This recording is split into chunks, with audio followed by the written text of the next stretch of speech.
about my background, I grew up in New York City, and I was very involved in the folk music era in the 1960s, where I learned to be a folk singer.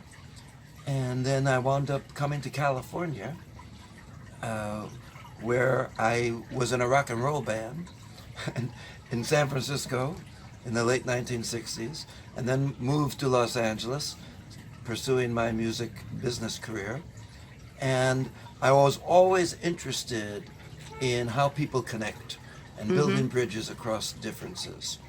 And in the early days of the civil rights movement, I became very much a follower of Martin Luther King and his nonviolent tactics for social change.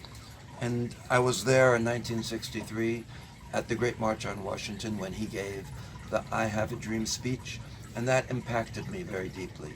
And then in Los Angeles, years later, I met Leland Stewart, the founder of Unity and Diversity World Council, and I started working with him and with UDC in the 1970s, early 1970s, and ever since. And at a certain point, I also became a Unity and Diversity Interfaith Minister, ordained by Leland at a ceremony at my house in our backyard, and a ceremony attended by many interfaith clergy and friends and family. And ever since then, I've embarked upon increasing my ministry, which is really my passion, in music, in art, and in filmmaking.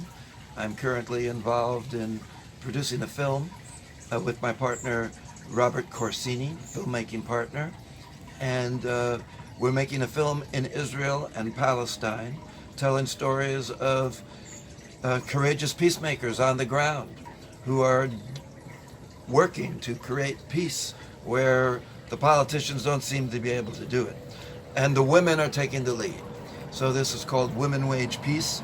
That's what currently doing. And I just came back from being in Virginia, where I participated in a movement of resistance against a fracked pipeline, which is coming down through West Virginia, Central Virginia, and this pipeline is moving through poor white communities, poor African American communities, and Native American communities. They won't build it through affluent communities.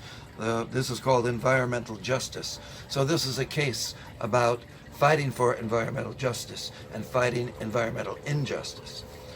And we have footage from that. So I'm involved in telling stories right now, and also an author working on my second book called The Call to Interfaith.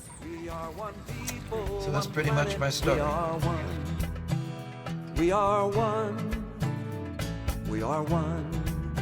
We are one people, one planet. We are one. Many colors fill the rainbow.